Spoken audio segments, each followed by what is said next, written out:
U.S. arms deliveries to Ukraine resumed today after the Trump administration lifted its suspension of military aid for Kyiv.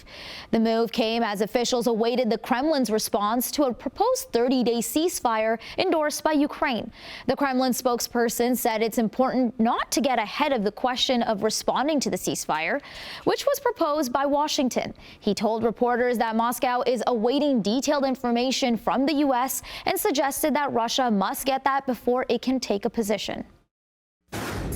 It's up to Russia now, but we've had a good relationship with both parties, actually, and we'll see. We'll be knowing people are going to Russia right now as we speak. That was the message from U.S. President Donald Trump this afternoon from the Oval Office after Ukraine accepted a 30-day ceasefire proposed by the U.S. The deal followed Tuesday's peace talks between U.S. and Ukrainian officials in Saudi Arabia.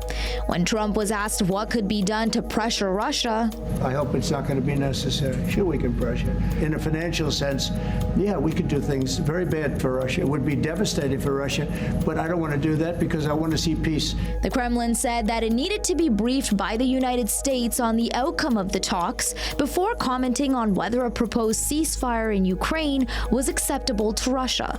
A ceasefire is not the same as ending the war, and Ukraine's objections have been that it may in fact be counterproductive, because putting in place a cementing of the front lines in their current position without any long-term guarantee of ensuring that the war will actually come to an end risks rewarding Russia by making the current zone of control permanent and freezing the conflict in place as opposed to resolving it. Speaking in the context of a possible Ukraine peace deal, Russia's foreign minister said that Moscow will avoid compromises that would jeopardize people's lives. He reiterated Russia's stance that it will under no conditions accept the presence of NATO troops in Ukraine. The presence of the troops from NATO countries under any flag, in any capacity on Ukrainian soil is the same threat. You won't accept it under any conditions? Under any conditions, well, nobody is talking to us. They keep saying nothing about Ukraine without Ukraine, but they do everything about Russia without Russia. Many residents in Ukraine and Russia remain skeptical about the proposal. The only thing is that there should be security guarantees. If there are none, then we can talk, of course, but it is unlikely to lead to any consensus. There's no reason to think that Russia would sign up to an agreement to ceasefire, even if they had no intention of ceasing firing, at a time when Moscow might think it's pressing home a military advantage.